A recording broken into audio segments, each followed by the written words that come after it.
সহিংসতার সংঘাতের পুরনো ছক ভেঙে এবার চট্টগ্রামে দেখা গেছে ভিন্ন এক নির্বাচনী আমেজ। ভোটারদের শান্তিপূর্ণ স্বতঃস্ফূর্ত উপস্থিতি আর নির্বাচন উৎসব বদলে দিয়েছে চট্টগ্রামের রাজনীতির মাঠ, যেখানে ১৬ আসনের ১৪টিতে প্রতিদ্বন্দ্বীদের হারিয়ে বিএনপি নিশ্চিত করেছে তাদের ভূমিধস বিজয়। নির্বাচন কমিশনের পরিসংখ্যান বলছে ১৬ আসনে বিএনপি পেয়েছে ১৮,৯৬,৬২০ ভোট, আর ১৪টি আসনে প্রার্থী দিয়ে জামাত পেয়েছে ৯,৩১,৫৭৭ ভোট। বিএনপি জয়ী হওয়া আসনগুলোতে গড়ে ভোটের ব্যবধান ছিল ৬৫,০০০-এরও বেশি।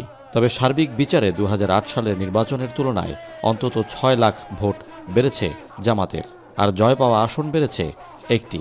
৪০ বছর ধরে অসংখ্য খুশির মিছিলে ছিল আইডিয়ালসে, থাকবে আগামীতেও। নির্বাচনে এবার সবচেয়ে বড় অঘটন চট্টগ্রাম ১৪ আসনে। এ আসনে বিএনপি জোটের প্রার্থী জসিমউদ্দিনের কাছে ১,০২৬ ভোটে হেরেছে জামাত সমর্থিত এলডিপি প্রার্থী কর্নেল অলির ছেলে ওমর ফারুক। কর্নেল অলির ব্যক্তিগত প্রভাব আর জামাতের ভোট ব্যাংক মিলেও বিএনপিকে পরাস্ত করতে না পারা রাজনৈতিক বিবেচনায় বেশ বিস্ময়কর। তারেক রহমান সাহেবের নেতৃত্বে আমরা সবাইকে সাথে নিয়ে মিলেমিশে চট্টগ্রাম ১৪ চন্দনাইশ আংশিক সাতকানি আসনের সার্বিক উন্নয়ন কাজ করব। আমাদেরকে বলেছেন জিয়াউর রহমানের মতো মানুষ পৃথিবীতে নাই, খালেদা জিয়ার মতো আপসীন নেত্রী এই ওয়ার্ল্ডে নেই। এই সমস্ত শিক্ষা দিয়ে আপনি ৫০ বছরের মাথায় বলতেছেন জামাত ইসলামের মতো দল হয় না। চন্দনাইশে যখন বিস্ময়কর জয়, তখন চট্টগ্রাম ৮ আসনে এনসিপি প্রার্থী জোবাইরুল আরিফের শোচনীয় পরাজয়ও ভোটের মাঠের টক অব দ্য টাউন। এনসিপির এই প্রার্থী মাত্র ৩,৩০০ ভোট পেয়ে হারিয়েছেন তার জামানত। স্থানীয়রা বলছেন, জুলাই আন্দোলনের এই নেতা মাঠ পর্যায়ে ততটা সক্রিয় ও পরিচিত নন। যারা ভোটার এরা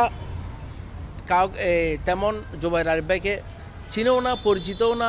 এমনটা না যে উনি সার্জিস আলম, উনি আল নাহিদ বা হাসনাত, এনসিপির এরকম কোনো ফিগার না।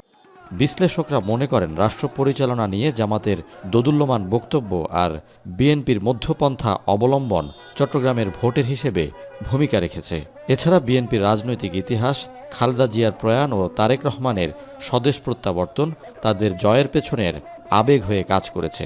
বিএনপির কোনো অল্টারনেটিভ এখন দল এরকম নেই, কারণ জামাত এই পর্যায়ে আসতে পারে নাই, যেহেতু তারা অনেক চেষ্টা করছে ধর্মকে একবার এদিকে নিয়ে, একবার এটা নিয়ে, একবার বলে ধর্মভিত্তিক হবে না, একবার বলে শরীরভিত্তিক হবে না, আবার বলে এটা বহু চেষ্টা করছে, কিন্তু এটার অল্টারনেটিভ হিসেবে আমার দৃষ্টিতে ইমাজ করতে পারেনি, যার কারণে একচেটিয়া ভোট বিএনপির দিকেই চলে গেছে।